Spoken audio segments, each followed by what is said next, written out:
দর্শক, সংবাদের শুরুতেই একটি প্রতিবেদনে যেমনটি জানাচ্ছিলাম যে ঢাকার ধামরাইয়ে পুরনো টায়ার পুড়িয়ে ফার্নেস অয়েল তৈরির একটি কারখানা গড়ে তোলা হয়েছে। এ বিষয়ে আরেকটু বিস্তারিত তথ্য আপনাদেরকে জানানোর চেষ্টা করব। আমাদের সাথে যুক্ত হচ্ছেন সহকর্মী জাহিদুল ইসলাম অনিক। অনেক এই কারখানার কারণে মানুষ তো বেশ ক্ষতিগ্রস্ত হচ্ছে, তারা কি বলছে এই বিষয়ে, আর স্থানীয় প্রশাসন কি কোনো ধরনের উদ্যোগ নিয়েছে কিনা, কি তথ্য রয়েছে আপনার কাছে?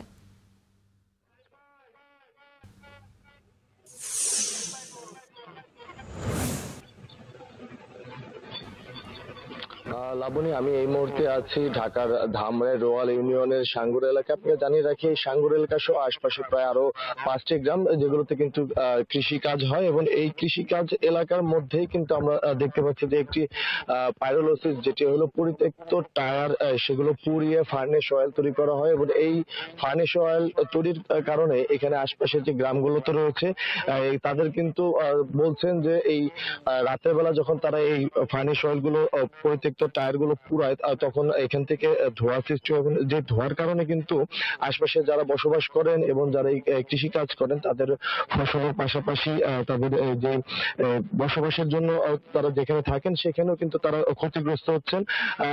এই ফার্নেস অয়েল তৈরির কারণে কিন্তু এখানের বাতাসের সাথে কিন্তু আমরা জানতে পেরেছি মোট 16টি কিন্তু রাসায়নিক যে পদার্থ সেগুলো কিন্তু বাতাসে ভেসে বেড়ে, এবং যার কারণে কিন্তু ক্যান্সারের মতো মরণব্যাধি রোগও হতে পারে, এমনটি কিন্তু আমরা জানতে পেরেছি বিশেষজ্ঞ ডাক্তারদের কাছে। তাছাড়া এই ফ্যাক্টরিতে কিন্তু আমরা দেখেছি যে আশপাশ থেকে সংগ্রহ করা বিভিন্ন গাছ এবং লাকড়ি দিয়ে কিন্তু তারা রাতের আধারে এভাবে টায়ার গুলো পুড়াচ্ছেন এবং সেগুলো থেকে ফার্নিশ অয়েল তৈরি করছেন। আমি এই বিষয়ে এই আশপাশে যারা কৃষকরা রয়েছেন তাদের সাথে কথা বলেছি।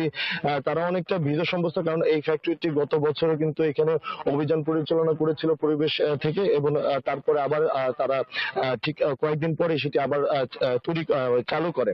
এবং কৃষকরা বলছেন যে এই যে প্রশাসন বিভিন্ন সময় তারা এটা বন্ধ করে আবার চালু করে, এই জন্য তারা কিন্তু খুবই উদ্বিগ্ন।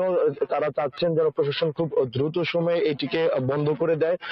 আর আমি এই বিষয়ে এই ধামরাই উপজেলা প্রশাসকের সাথে কথা বলেছি। তারা যেমনটি জানিয়েছেন যে তারা খুব দ্রুত সময়ের মধ্যে এই কারখানাটি যেন তারা বন্ধ করেন, এবং এই কারখানাটি কিভাবে এটাকে এখান থেকে স্থানান্তর করে অন্য জায়গায় নিয়ে যায় সেটি তারা কিন্তু দেখবেন, এমনটি কিন্তু আমাদের আশ্বাস দিয়েছেন এবং জানিয়েছেন। তা সব মিলিয়ে কৃষকদের এখন একটাই দাবি, যেন এই কারখানাটি খুব দ্রুত সময়ের মধ্যে এখান থেকে স্থানান্তর, নাহলে এটিকে উচ্ছেদ যেন করা হয়, এমনটা দাবি এখানকার কৃষকদের।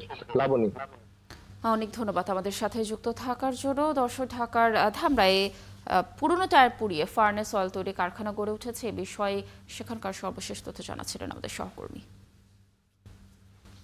দর্শক, চলছে দেশজোগ, ফিরছি বিরতির পর ৭১-এর সাথে।